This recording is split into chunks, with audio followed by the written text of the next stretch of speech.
మంచిర్యాల జిల్లా ఖ్యాతనపల్లిలో ఉద్రిక్తత నెలకొంది. మంత్రి వివేక్ కాన్వాయ్పై బీఆర్ఎస్ కార్యకర్తలు రాళ్లతో దాడి చేశారు. కాంగ్రెస్ బీఆర్ఎస్ మధ్య పరస్పర దాడులు నెలకొన్నాయి. దీంతో బీఆర్ఎస్ కార్యకర్తలపై పోలీసులు లాఠీచార్జ్ చేశారు.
మంచిర్యాల జిల్లా ఖ్యాతనపల్లిలో ఉద్రిక్తత నెలకొంది. మంత్రి వివేక్ కాన్వాయ్పై బీఆర్ఎస్ కార్యకర్తలు రాళ్లతో దాడి చేశారు. కాంగ్రెస్ బీఆర్ఎస్ మధ్య పరస్పర దాడులు నెలకొన్నాయి. దీంతో బీఆర్ఎస్ కార్యకర్తలపై పోలీసులు లాఠీచార్జ్ చేశారు.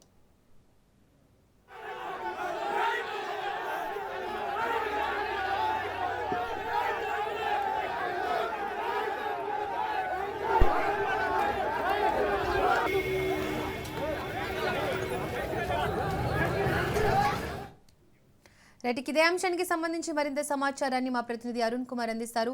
అరుణ్ కుమార్, ఇటు మంచిర్యాల జిల్లా ఖ్యాతనపల్లిలో ఉద్రిక్తత పరిస్థితి నెలకొంది. మంత్రి వివేక్ కాన్వాయ్పై బీఆర్ఎస్ కార్యకర్తలు రాళ్లతో దాడి చేశారు. కాంగ్రెస్ బీఆర్ఎస్ మధ్య పరస్పర దాడులు నెలకొని అక్కడ ఉద్రిక్తత పరిస్థితి నెలకొన్నట్టు తెలుస్తోంది. డీటెయిల్స్ ఏంటి, అక్కడ సిచ్యువేషన్ ఎలా ఉంది?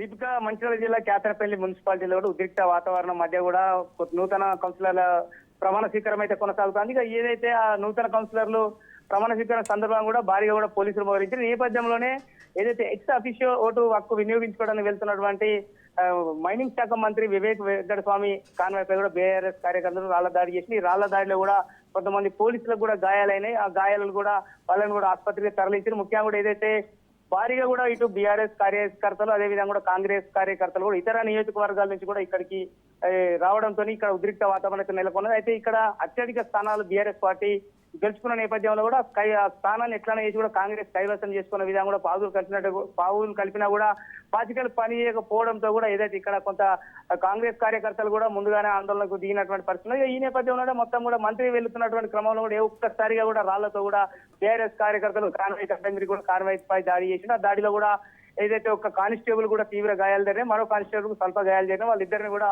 మంచిర్యాల ప్రభుత్వ ఆసుపత్రికి అయితే తరలించారు. ఏదైతే కౌన్సిలర్లకు సంబంధించి కూడా ఏదైతే ఇటు ఎంపీ ఎమ్మెల్యే ఎంపీ వంశీతో పాటు మంత్రి వివేక్ కూడా తన ఓటు హక్కు అయితే వినియోగించుకుంటా ఉన్నారు.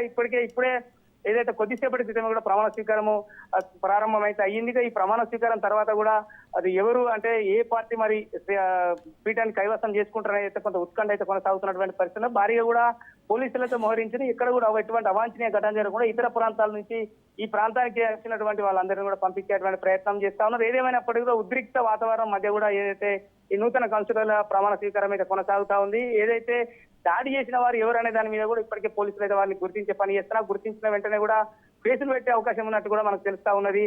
దీపిక, అరుణ్ కుమార్, ప్రెసెంట్ అక్కడ సిచ్యువేషన్ కంట్రోల్లోనే ఉందా? ప్రస్తుతం అయితే పరిస్థితిని అయితే పోలీసులు అయితే అదుపు చేసి ముఖ్యంగా కూడా ఇద్దరు ఏసీపీలతో పాటు డీసీపీ కూడా ఏదైతే ఈ ప్రాంతంలో ఉండి కూడా ఇక్కడ పర్యవేక్షణ చేస్తా ఉన్నారు. ఏదైతే దీనికి సంబంధించి కూడా ఏదైతే కొంత ఉద్రిక్త వాతావరణం మధ్య కూడా నిన్న కూడా ఇటువంటి గొడవలతోనే ఆందోళన మధ్యలో కూడా నిన్న ఈ ప్రమాణ స్వీకారం అయితే చేయలేకపోయింది. ఈ రోజు కూడా అధికారులు ప్రమాణ స్వీకారానికి అన్ని ఏర్పాట్లు చేసి మళ్ళీ ఈ రోజు కూడా నిన్న జరిగినటువంటి పరిస్థితి రిపీట్ అవుతా ఉన్నది. ఇతర ప్రాంతాల నుంచి ఇటు బెల్లంపల్లి కావచ్చు, గోదావరి కాని కావచ్చు, అసవారి నియోజకవర్గం నుంచి బీఆర్ఎస్ కావచ్చు, కాంగ్రెస్ కార్యకర్తలు కూడా తరలివచ్చి కూడా పరస్పర దాడులకైతే దిగినటువంటి పరిస్థితి కొనసాగింది. ఈ నేపథ్యంలో వీళ్ళందరినీ కూడా పోలీసులు అయితే చెదరగొట్టిన ఒక సందర్భంలో కూడా లాఠీ చార్జ్ చేసి కూడా ఇక్కడ అందరినీ కూడా తరలిస్తున్నటువంటి పరిస్థితి ఉన్నది. కానీ ఇతర ప్రాంతాల నుంచి వచ్చే వాళ్ళందరినీ కూడా ఇప్పటికే గుర్తించి కూడా పంపించేటువంటి ప్రయత్నం చేస్తా ఉన్నారు. కానీ మొత్తం కూడా ఇప్పుడైతే ప్రస్తుతానికైతే పరిస్థితి అయితే కంట్రోల్లో ఉన్నదని మనం చెప్పచ్చు. Deepika. Right Arun Kumar, thank you.